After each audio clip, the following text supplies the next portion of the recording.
I was sitting alone in the dimly lit living room, scrolling through my phone, lost in my thoughts.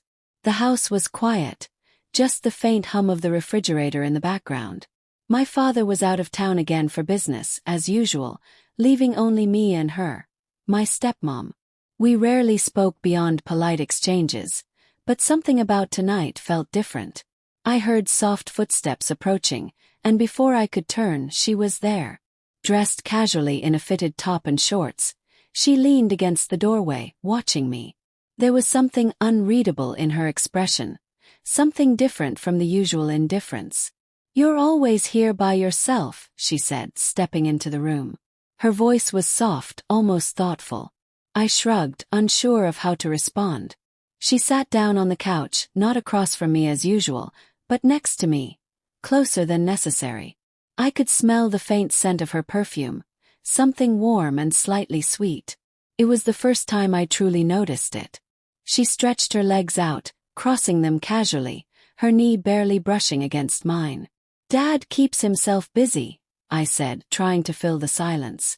She sighed, tilting her head back against the couch. "Yeah, he always does." There was something in her tone, something that felt like an invitation to keep talking. For the first time I saw her differently. Not just as my father's wife, but as a woman. She was beautiful, effortlessly so, with sharp eyes that seemed to study me in a way they never had before. "You don't go out much," she noted. "Not really," I admitted. "Not a lot to do." She turned to face me fully now, a slow, almost knowing smile playing on her lips. "Maybe you just haven't found the right company." A strange tension settled between us. It wasn't awkward, but it wasn't normal either. It was something unspoken, something neither of us acknowledged out loud. She reached for the remote, flipping through channels absent-mindedly, but I knew she wasn't really paying attention. She was too aware of me. I tried to act normal, but I could feel my pulse in my throat. I wasn't naive. I knew when someone was giving me attention. And right now she was. She let the remote rest on the arm of the couch, her fingers idly tracing the buttons as if lost in thought.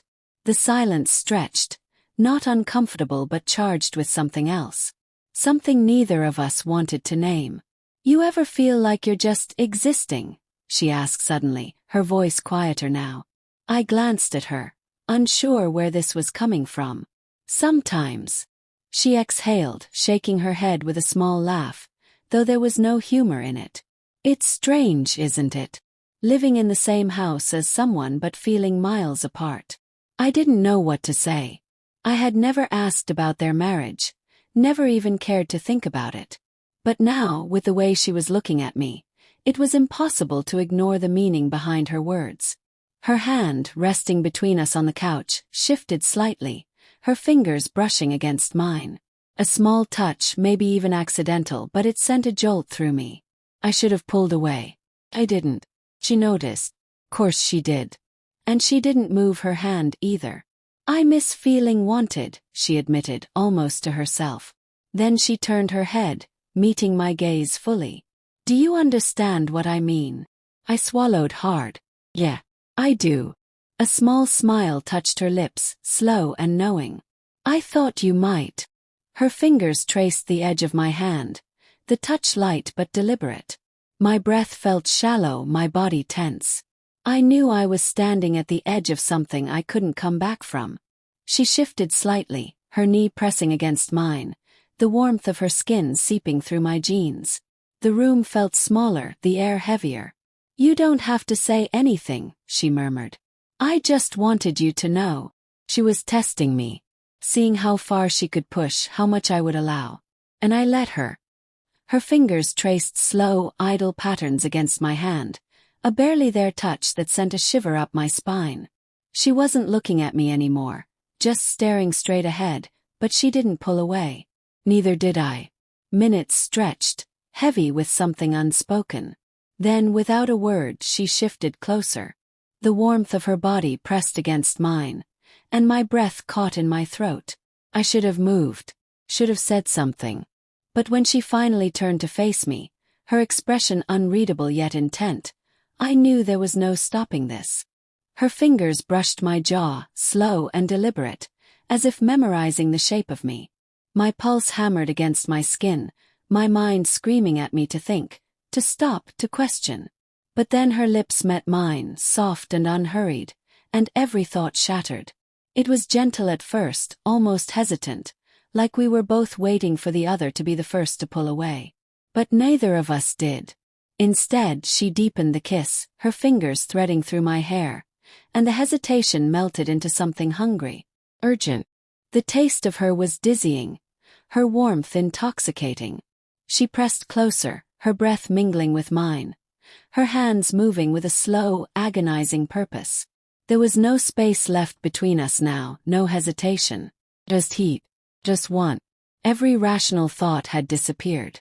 Every reason this was wrong drowned beneath the weight of how much we both needed this moment. Her lips moved from my mouth to my jaw, to the curve of my neck, her breath hot against my skin. My hands gripped her waist, unsure whether to hold on or to stop this before it went any further. She whispered my name, and that was it. That was all it took. There was no turning back. The room felt different now, charged with something we couldn't take back. The air was thick, our breathing still uneven. She stayed close, her fingers lightly trailing down my arm, as if grounding herself in the moment. Neither of us spoke, but the silence wasn't empty. It was full of unspoken thoughts, unacknowledged consequences. Then, just as easily as it began, she pulled away. Not in regret, not in shame, but with a quiet understanding that this was something that couldn't be undone. She sat back, smoothing her hands over her thighs, exhaling slowly before meeting my eyes. "We don't talk about this," she murmured. It wasn't a question. It was a decision. I nodded, not trusting myself to say anything. My mind was still catching up, replaying every second of what just happened, trying to process the weight of it. She stood up, stretching as if nothing had happened, as if she hadn't just crossed a line that should have never been touched. My heart was still racing, my hands still clenched into fists, but she looked perfectly composed. "Good night," she said softly, pausing at the doorway. Her expression was unreadable, her voice steady. And just like that, she was gone. I sat there, staring at the empty space she left behind, feeling the ghost of her touch still lingering on my skin. Reality hit in waves. The rush of adrenaline was fading, leaving something heavier in its place. What did this mean now? Would she pretend it never happened? Was this a one-time thing? Or was there something deeper neither of us was ready to admit? The house felt too quiet, too still. But my mind wouldn't stop racing. The thought of my father returning, oblivious to what had just happened under his own roof, sent a sharp pang of guilt through me. I should have felt worse. Maybe I did. But beneath it all, hidden under the weight of everything that could go wrong, was one undeniable truth. I wanted it to happen again.